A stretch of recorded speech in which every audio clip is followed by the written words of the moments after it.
Hey you guys, thank you for watching. This is Yakety Mac and this is my Pelican Bass Raider. Today I'm going to answer the 7 most frequently asked questions that I get about this little boat. So the number one question that I get by far is, what are those seats? Guys, these are the Ergo 360 made by Pelican for the Bass Raider. They come standard on the NXT version. We're going to get to that here in just a moment. And they are a huge upgrade over the hard plastic that come in the standard 10E version. They are made with a mesh material, very breathable on both the back and the seat area here, along with on the side. There is some cushioning. There are some mesh storage pouches on the back. These are very much like a seat you would find on your upper end kayaks. They are not cheap. They run about $135 to $150 a piece, depending on where you find them. But man, they are a huge upgrade over that hard plastic. So that is the number one question that I get. It is the Ergo 360, guys. Which leads us into the second question that I get. What is the difference between the 10E and the NXT? Well, we just discussed the number one major difference, and that is the upgraded seats. The other two differences, there's 3 total, is that the color scheme. This is a light gray on top of a dark gray. It's a little bit more modern, if you will. Less yellowing going on the top as opposed to the beige plastic that comes on the 10E. And then the other big difference is the price tag. You're going to pay about $350 more for the NXT, between $350 and $500 actually, depending on where you find it at, for the NXT over the regular 10E. So the question then is, well, is it worth it?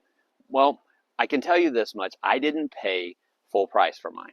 I paid $750 for this boat, brand new, off a marketplace. Guy bought it during COVID, thought he would use it, held on to it in his backyard for a couple years, never even took it out on the water. The seats weren't even assembled yet. So I got lucky. But I can tell you this, had I bought just a regular 10E, it wouldn't have been long before I upgraded the seats. And there's my $300 right there. Now, the advantage to that is I would have a couple of spare seats had I done that upgrade. As to now, if something happens or whatever, I'm just going to have to go out and replace it. But I personally think that it would be worth it once you feel the difference in these seats. Think about your backside, guys. Seriously? Come on, y'all. You're going to get me in trouble. I said your backside. Your backside, guys. Man, I can't take you anywhere.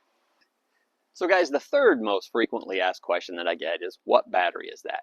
This is the Epoch 100 amp hour lithium battery. I think it's fantastic. When I bought this, guys, it was like $800 plus I paid $100 for the charger. So I was in like $900 on this battery. It is currently going for $499. The charger's still $99. So for just under 600 bucks, 100 amp hour lithium battery. And it's a little bit bigger and bulkier than your standard lithium batteries, and that's because it's got a protective case on the outside of it. It's got a couple carrying handles here on the top. Here's a feature that I really like. It's small, but it's just really kind of cool.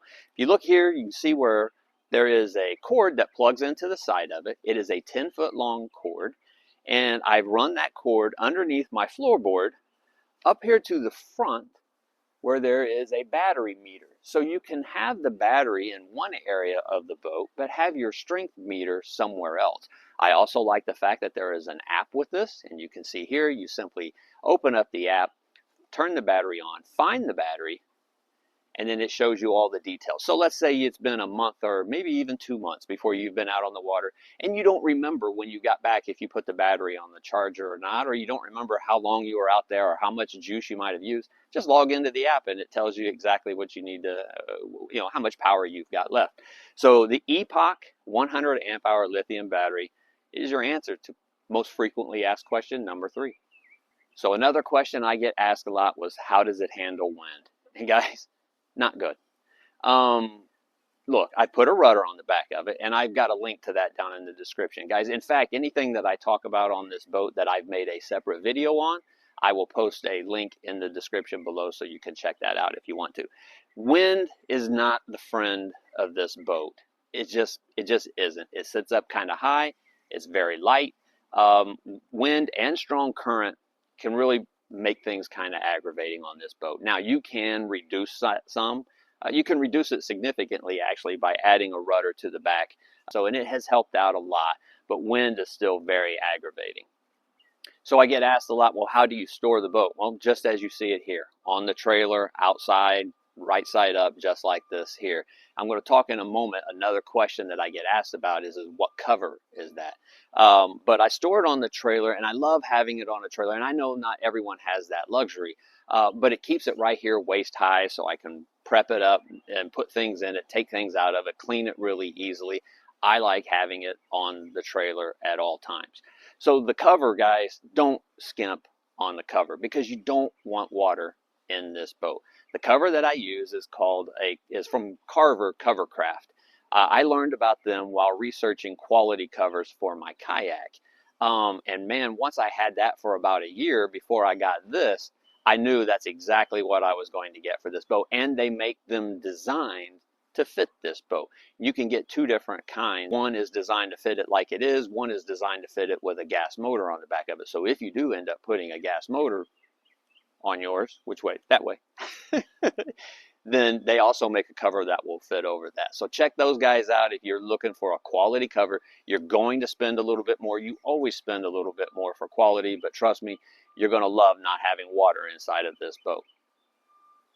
The next most frequently asked question that I get is, what are those rod holders? Well, guys, these are from Brocraft, and again, I have made a video just on these rod holders right here. It isn't the greatest video, but I made a video.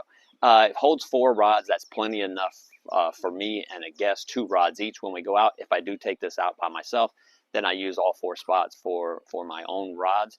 But I like them because it stores them in a horizontal fashion. You don't have to store them vertically and worry about getting them up into trees and all that kind of stuff. So these are Brocraft. Memory serves me right, they were something like $130 for the pair that go inside these. I mounted them this way. I've seen other people who mount them directly to the plastic here. I did not do so because they are heavy and I was worried about flex, especially if you're out in the middle of the heat in a day and this plastic softens up a little bit. I didn't want that kind of flex going on. So I mounted it here on a 2x4, and then I mounted the 2x4 to the gunnel system.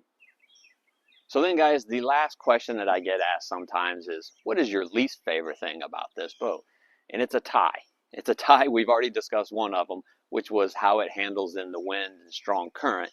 The other one is the frustration that I have with the trolling motor. My frustration is not the motor itself. It's that I get hung up. And so trying to manage that motor while going into really shallow water to try to retrieve a lure is really aggravating sometimes. You know, you've got one hand on the trolling motor. You're trying to lift it up out of the water some because you're in too shallow for it. But at the same time, you're trying to retrieve that lure. You don't want to cut line. You don't want to break off if you don't have to. And so those are the 2 things that I like least about this boat. You know, look, nothing is perfect. My kayak's not perfect. This boat's not perfect.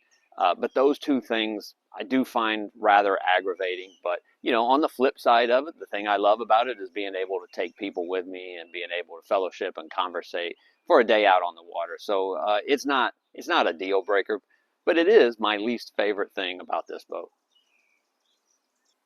So those are the questions that I most commonly get asked about the Pelican Bass Raider. Guys, if you've got a question that I didn't answer, leave me a comment below. If I don't know the answer, I'll make something up. I'm just kidding. I wouldn't do that to you guys.